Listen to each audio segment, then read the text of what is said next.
Joining us now for a slightly more serious conversation is a ranking member of the House Intelligence Committee, California Congressman Adam Schiff. Good evening. Good evening. I will not ask you to comment in any way on the duck tweet. What I will ask you is to pick up on some of what the New York Times' David Sanger was saying, which is that these are meaningful moves today, but many of them, he said, are symbolic. Is that your view? I think they are meaningful. I would say they're more than symbolic. It's a serious step to be dispatching about 40 Russian intelligence agents masquerading as diplomats in diplomatic facilities in the United States.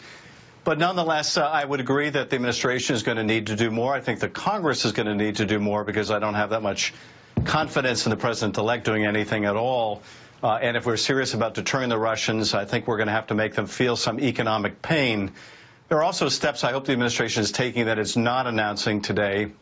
Those are covert steps to basically shoot across the Russian bow, let them know that two can play at this game, and there are things that we can do to make Putin's and that of his cronies, and those may have an equally important deterrent impact. And what is your view of what that should look like? Understandably, it's covert, so some of it's not going to be discussed. But let's be clear about categories.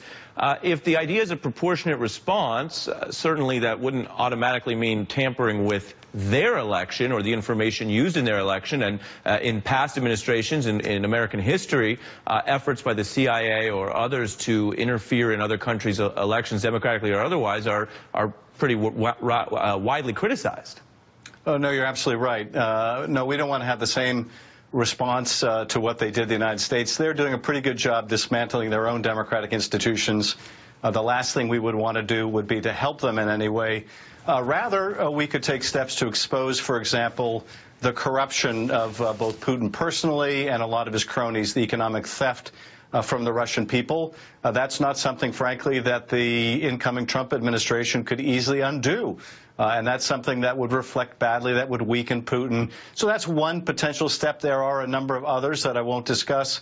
But there's a wide range of things that I think, ought to undertake, that the Russians would understand exactly who is doing it and why.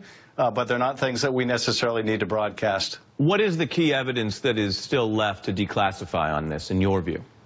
Well, here's where I guess I would part company with David, and that is, we could make a clear showing of proof to the American people, and I think we ought to share as much as we can. But we're not going to burn our sources of information. We're not going to alert the Russians to what our technologies are. That would certainly be in the Russian interest. It's not in our interest.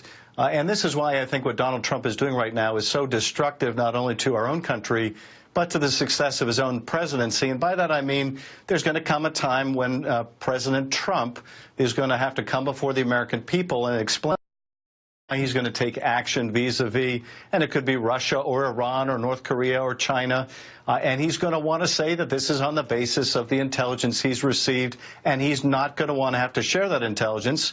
So for him to belittle the quality of the work the intelligence community does will ultimately belittle his own presidency, his own effectiveness, and call it into question. So he's already, I think, damaging the country, but he's also going to damage his own potential success. While I have you, there's another topic that is so significant but rarely discussed, something you've worked on, something Rachel Maddow wrote a book about, the expansion of the military powers of the United States absent any oversight or control. You have been advocating for some time that there should be a new authorization of force, or one that actually condenses or cabins some of the U.S. footprint out there. What do you think about all that now with the new administration coming in and, frankly, those efforts not having gotten traction in Congress with either party? Well, it's all the more important now. And, I think history will be very kind to the Obama administration.